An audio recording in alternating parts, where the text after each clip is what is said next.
Who Cares About Military Families? Produced by the Marine Corps Base Hawaii and Pearl Harbor Housing Issues Facebook page. For military families, home is where the military sends us, and that's often from one contaminated base to another. Our country is so grateful for the men and women who volunteer to serve our country and protect our freedoms. These young men and women routinely risk their lives to defend our country and support those in need. Fortunately, they are well trained and prepared to take on these hostile challenges. But did you know their families are often put directly in harm's way too? Tragically, their spouses and children are not trained, prepared, or even informed about the dangers they inevitably face while living in military or privatized family housing on federal lands. Unbeknownst to most, many military families are assigned to lease and live in highly contaminated homes and neighborhoods on military bases or other federal lands in the vicinity of their assigned duty station. Without warning or disclosure about the unsafe levels of extremely hazardous chemicals and carcinogens in and around their assigned homes, military spouses often fight their own battles against these invisible terrorists invading their homes and bodies.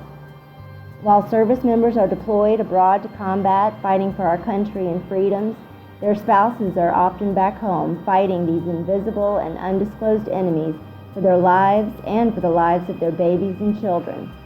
These stealthy terrorists are the undisclosed and extremely hazardous chemicals and carcinogens military families are exposed to in and around their homes, neighborhoods, playgrounds, and parks that cause them, their babies, children, and even their pets to develop chronic illnesses, diseases, behavioral disorders, and worse. The pervasive nature of many of these undisclosed and extremely hazardous chemicals and carcinogens in many military and privatized housing neighborhoods is unforgiving.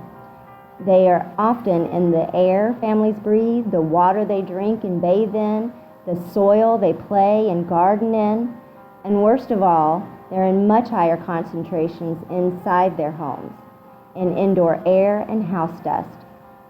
This causes service members, their spouses, children, and pets to routinely inhale, ingest, and/or absorb these carcinogens into their bodies, where they can collect in their fatty tissues, blood, bones, and/or organs.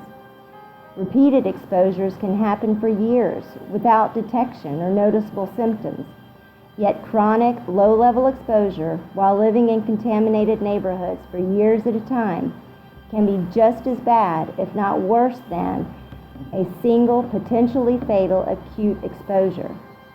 This is because some of the confirmed contaminants in the air, soil, dust, and water in these homes and neighborhoods are fat-soluble, meaning they migrate toward and collect in our fatty tissues and are not easily excreted. Every time we inhale, accidentally ingest, and/or absorb them into our bodies through skin contact, the amount of these carcinogens in our bodies increases and can eventually lead to toxic accumulations that remain in our bodies for years or even decades.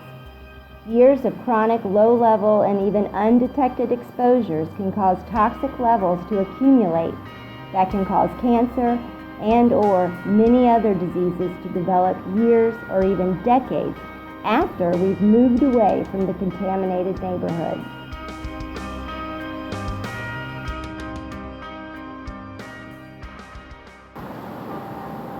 All children who live in these contaminated neighborhoods, both born and unborn, are among the most vulnerable to harm, as tiny accumulations that are not toxic to adults can be lethal to our much younger and smaller children.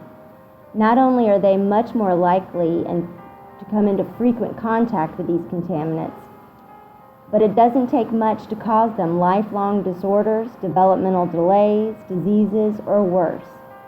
Prenatal and/or developmental exposures can cause children to suffer birth defects, developmental delays, neurobehavioral disorders like autism and ADHD, asthma, cognitive and motor deficiencies, neurological and autoimmune diseases, cancers, and many other disorders and diseases, which can have devastating impacts on their entire lives.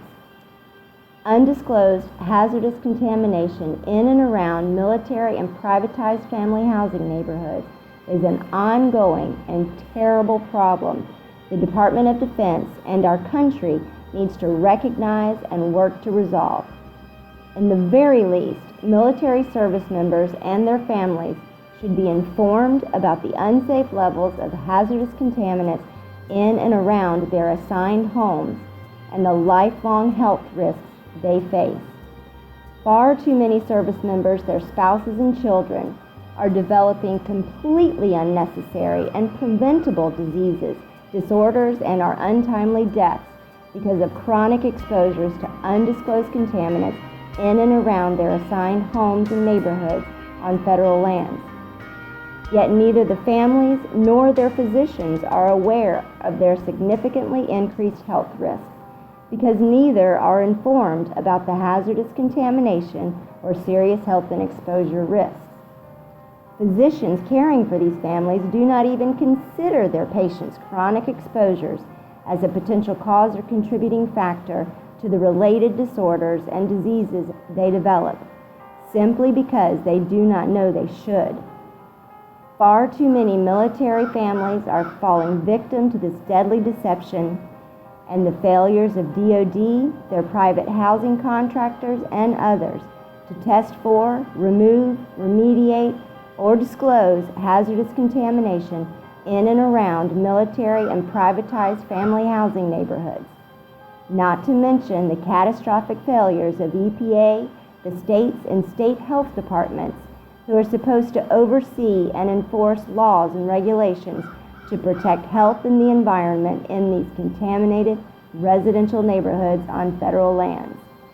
They are all responsible for the preventable and egregious harm caused thousands of unsuspecting military service members, their spouses, children, and beloved pets.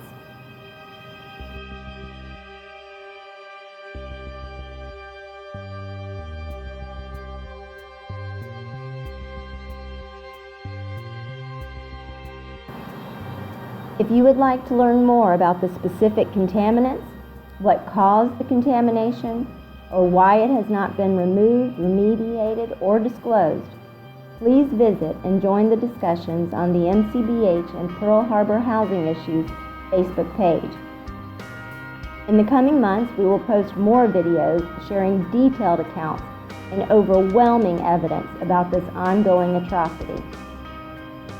If you're outraged and want to advocate for your family and or the tens of thousands of other military families deceived and harmed, please let us know on the MCBH and Pearl Harbor Housing Issues Facebook page.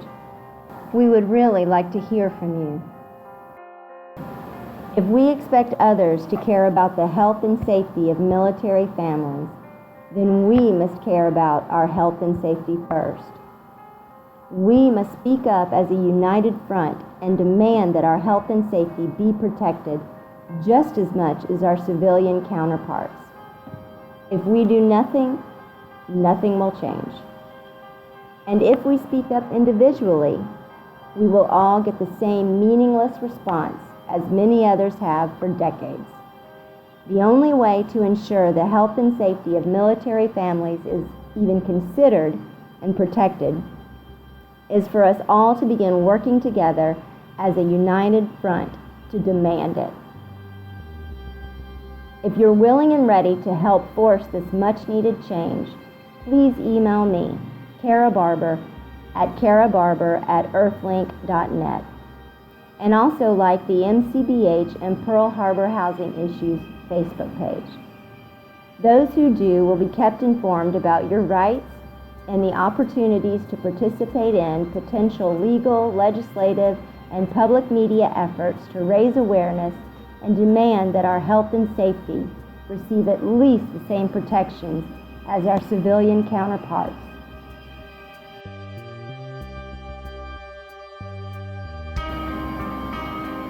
In the meantime, please start raising awareness among your friends and family by sharing this video and informing others on Facebook and other social media platforms. The more who learn the truth, the better. It's also important to inform your congressional delegates and the other relevant authorities shown here by calling, emailing, and/or writing them today. We thank you for your time, interest, and support. Mahalo.